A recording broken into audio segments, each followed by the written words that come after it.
Welcome back, students. By now, you all must have become used to of online learning. I assume some of you must be wanting to get back to normal routine though, and I don't believe at all that teachers are anywhere in the list of being missed. Anyways, life doesn't stop for anything, and as the pandemic refuses to slow down, leave aside die, the study must go on. So here we are. I'm going to discuss regulation of gene expression in next 4 lectures, including this one. So in the first lecture, we shall understand the basics of regulation of gene expression. So shall we dive in? Now, what is gene expression? Expression is making known one's thought or feelings. So, of course, gene expression would.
As proteins are going to mediate all the functions of the cell and which can be altered by their presence or absence, high or low concentration, the key to gene regulation lies in the fine tuning of various processes that contribute to their formation. So there are 7 steps right from the formation of RNA that that constitute the various steps in at which the gene regulation can take place. So the first step becomes initiation of transcription. If the initiation of transcription, that is the formation of primary transcript of mRNA, does not take place, all the resulting protein will not be formed. Second step is post-transcriptional processing. Again, if the primary mRNA is not properly processed, a stable and final RNA will not be formed, and hence none of the downstream steps will be able to take place. Third is RNA stability. Now, how stable the RNA is will decide how many protein molecules are translated from that particular RNA. So the less the stability, the smaller number of proteins will be translated. The higher the stability, the higher number of proteins will be formed. So RNA stability again plays a key role. Then is translational regulation. If in case the all the previous preceding steps have taken place, but the cell receives a signal where it does not need the protein anymore. The it can be stopped, the process can be stopped right at the translational step. It will not let the translation begin, or it can be terminated at any step after the initiation. Next is the fifth step is protein modification. Now, if in case still the protein is translated, the a functional protein, a eukaryotic protein requires uh, certain modifications called post-translational modifications to become a functional. So if these will not form, the protein will uh, proceed to the degradation and a functional protein is not there. Then the sixth step is protein transport. So now if a protein has been formed, it needs to be transported to its required place. For example, it either needs to be transported to an organelle, or it needs to be uh, transported to the cell surface. So if it does not reach there, it will not be able to mediate its function. And the last and seventh step is protein degradation. If before performing capable of performing its function, the protein is degraded, then again the there will be no protein to mediate the function, and hence the required effect can be stopped, and hence it is a final step of the gene regulation. So having had an idea of what gene expression is and the various steps at which it can be regulated, now before we move further, let's understand the basic vocabulary that will be required to understand regulation of gene expression. So we know there are two types of genes. One, housekeeping genes. Two, regulated genes. Housekeeping genes are the ones which are constitutively expressed in almost all the cells at all the times. So without the expression of these housekeeping genes, uh, the cell will not be able to function or survive. And then there are regulated genes. So when they say regulated, that means this should make you understand that the word is should make you understand that its its expression is regulated. Either it takes place or it doesn't. So this means that the concentration of the gene product of the regulated genes may rise or fall according to the requirement. So regulated genes are further of two types: inducible genes and repressible genes. So inducible genes are the ones which can be turned on, the method which is called induction, and the repressible genes are the ones which can be turned off. The method is called repression. So now when we use the phrase the gene can be turned on, this means, or the gene has been turned on or turned off, this means that either the transcription of the gene has been induced, or the transcription of the gene has been repressed. So turning on means transcription taking place, turning off means transcription not taking place.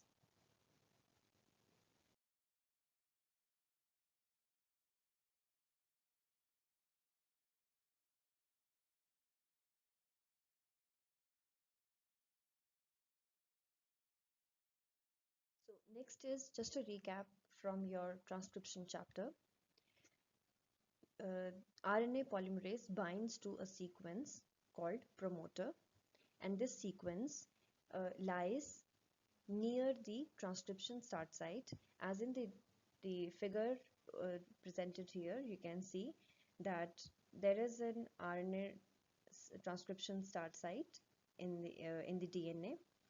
So five or six nucleotides upstream of that, that means towards the 5' end of that, is a -10 region, which is also called Tata box, and with a gap of around 17 bases, nucleotide bases, there is a -35 region, and then an upstream element. So these regions, -35 region, -10 region, these are all called these are all constitutes the promoter. Why they are called -10, -35? The minus is in reference to the start code, the base at which the transcription starts, initiation takes place, is 1, and all the bases beyond that, at the 5' of that, are numbered as minus. So the -35 and -10 region are the promoters. So promoters are the, revising it again, promoter is a sequence near the transcription start site where RNA polymerase binds. So now the polymerase promoter interaction is very significant for deciding the transcription. What does it decide about transcription? Beside the fact that transcription will take place, this interaction is also very important when it comes to the amount of mRNA formed. So stronger the binding of polymerase promoter interaction, or higher the affinity of the polymerase to the promoter, stronger the binding, and hence higher the transcription rate. Weaker the binding, weaker transcription rate, or it may not take place at all. So, and in order to enhance the binding strength of the, or strengthen the binding of a polymerase to the promoter, the cell recruits other proteins which are called regulatory proteins. Why regulatory? Because they are playing a role in the regulation of the gene expression. The regulatory proteins, which are called transcription factors, as they are taking part in the transcription. So these transcription factors come and bind to the RNA polymerase and strengthen its binding to the promoter. So they can either strengthen or they can also weaken the binding. So the regulatory proteins, they either enhance or inhibit the binding of RNA polymerase to the DNA promoter, and hence either the transcription can take place or it may stop. All is according to the need, and all depends on the molecular signal available.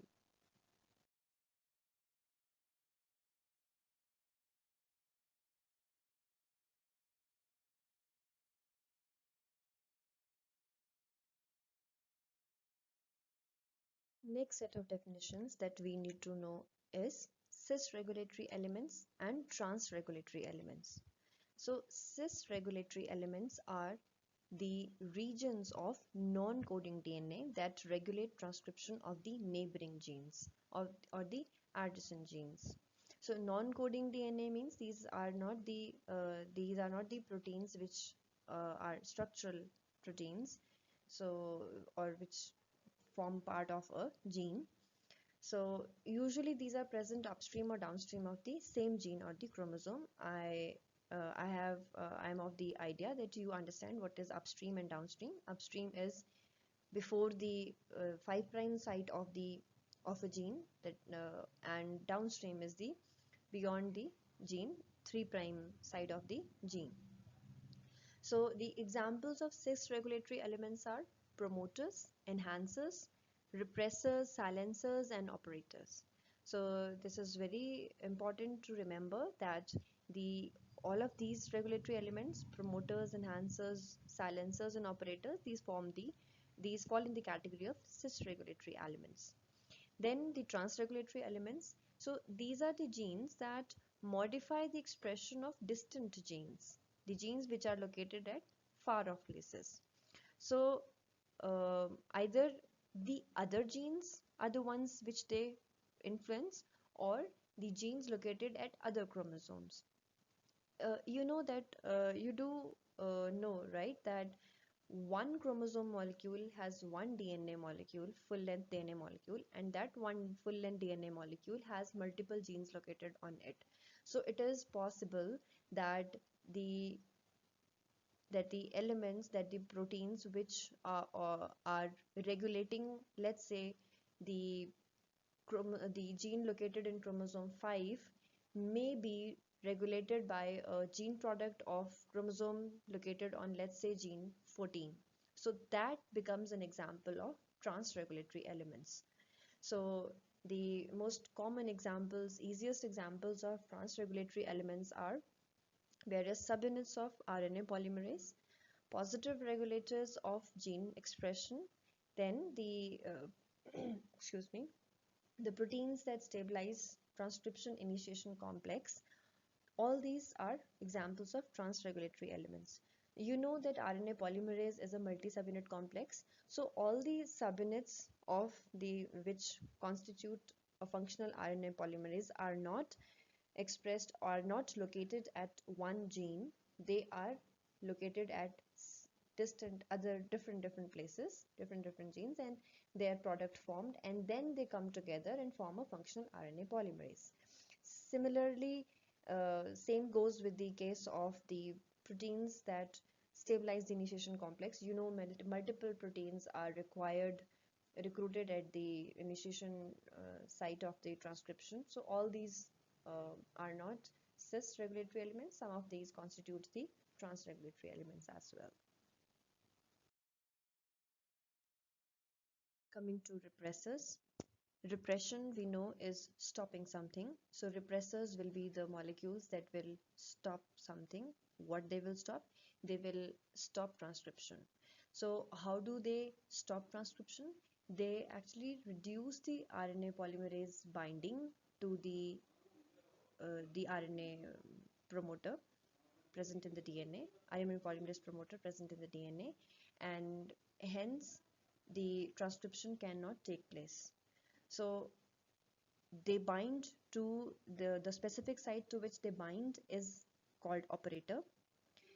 The operators are present just adjacent to the promoters in case of prokaryotes, but in case of eukaryotes, they are present many bases apart. So you can see in the adjoining figure, to just have an idea of how a repressor may reduce the transcription, is that you can see there is the repressor is bound to promoter. Like in this example, the operator site is, sorry, not repressor is bound to the operator. The an operator is next to the promoter. So the presence of repressor at the operator will either altogether block the binding of RNA polymerase to the promoter by providing sterical hindrance, or it may stop the movement of RNA polymerase across towards the transcription start site, and hence no transcription will able to take place. Then are the type of molecules called effectors. Now effectors cause an effect. They induce a conformational change in the repressor, and hence the effect takes place. Now usually the basic idea is causing the conformational change. So the two cases may be, usually either the repressor is already bound to the operator, the coming of the effector and binding of effector to the repressor will reduce the binding of to repressor to the promoter, sorry, operator, or its binding will enhance the binding of repressor to the operator.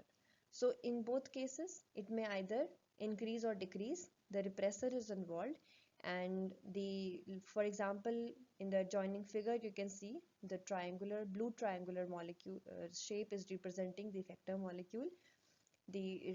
It comes and binds to the repressor. It goes here, and which binds. Now the repressor can bind to the operator region, and the either the transcription is stopped or it is enhanced.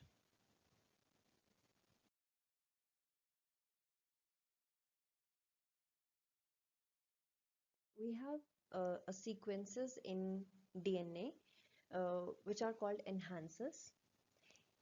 To these sequences bind the regulatory proteins called activators. These are the proteins which strengthen the binding, which interact with the transcription initiation complex, the RNA polymerase transcription factor complex, and strengthen the binding of RNA polymerase to the promoter.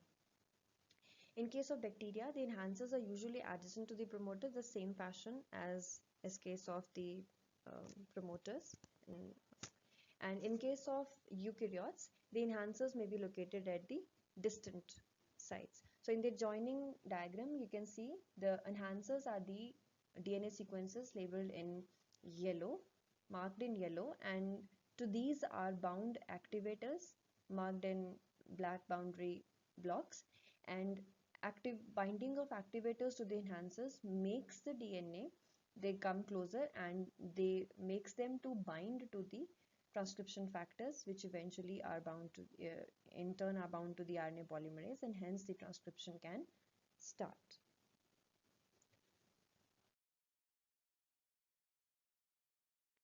So how exactly do eukaryotic enhancers located far away from the promoters mediate their effect?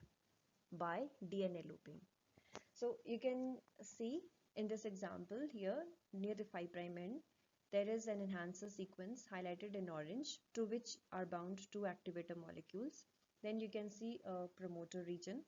In the middle of the two, in between the activator and promoter region, there is a brown colored region called architectural regulator binding site.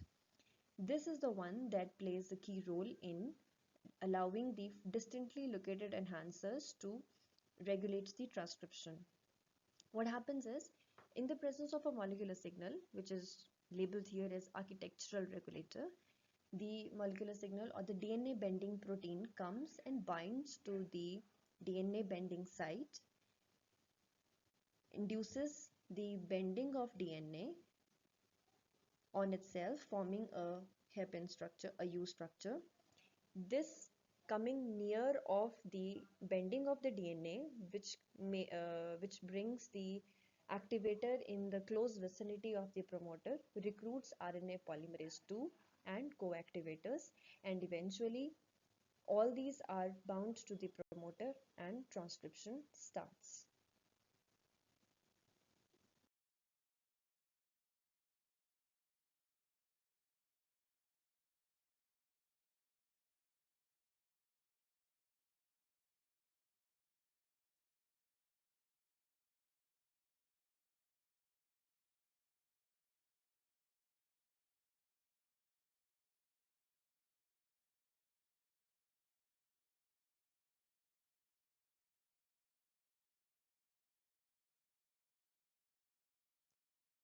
Having discussed various steps in regulation of gene expression and then various proteins or various regulatory molecules involved, let's now get to types of regulation. So there are two types, negative and positive regulation. Excuse me. The negative regulation involves repressors. So basically what happens is either a molecule will come and bind to the repressor and induce conformational change and make it dissociate from the promoter or operator, or make it bind to the operator, and in turn will cause the respective effect. So how does it all happen? You can see the first diagram here. In this diagram, you can see the operator is vacant. The operator site on the DNA is vacant. The gene is turned on and mRNA is being formed. But in the presence of a molecular signal, which comes and binds to the repressor, induces conformational change in the repressor. The repressor is now capable of binding to the operator site in the DNA and thus blocking the transcription. So gene is turned off. Alternatively, the repressor may constitutively be bound on the operator. So a molecular signal uh, has to come and bind to the repressor to induce conformational changes so that it can dissociate from the operator, and this in turn will finally turn the gene on and transcription will take place and mRNA will be formed. It has to be noted here that despite the opposite effects on the transcription, in one example, transcription is being induced, and in another example, transcription is being blocked. Both the examples constitute negative regulation. Why so? Because the action of repressor molecule is involved. So negative regulation involves a repressor molecule.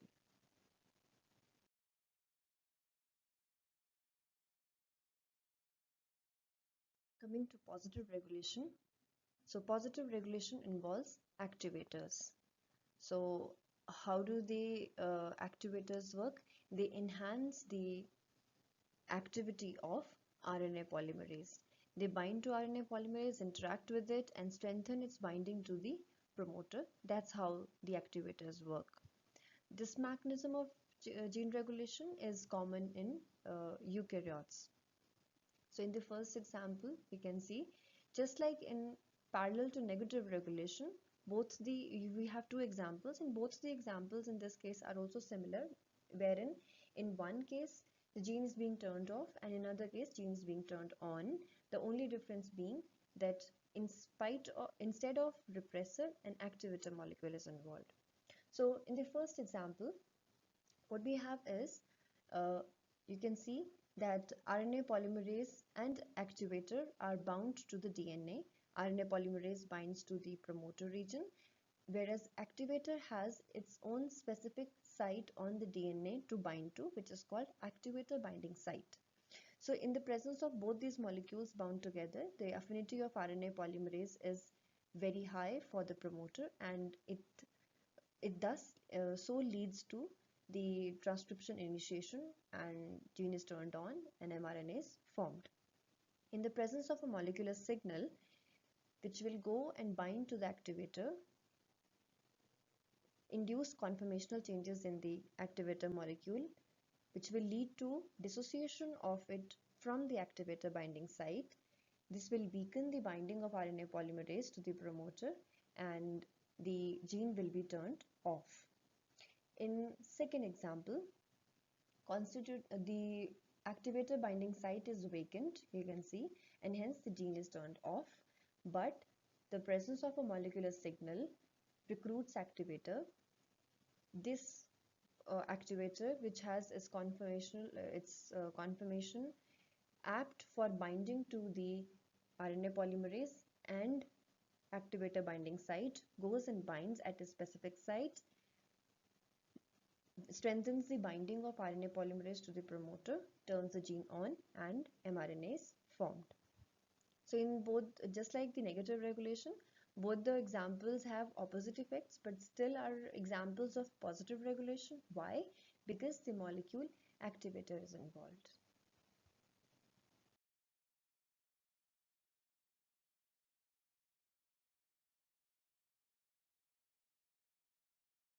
These are the sources that have been used while preparing this lecture.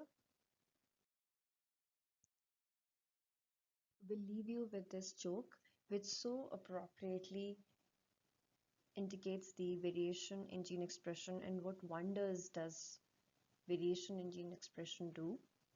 So until we meet at the next for the next lecture, bye bye.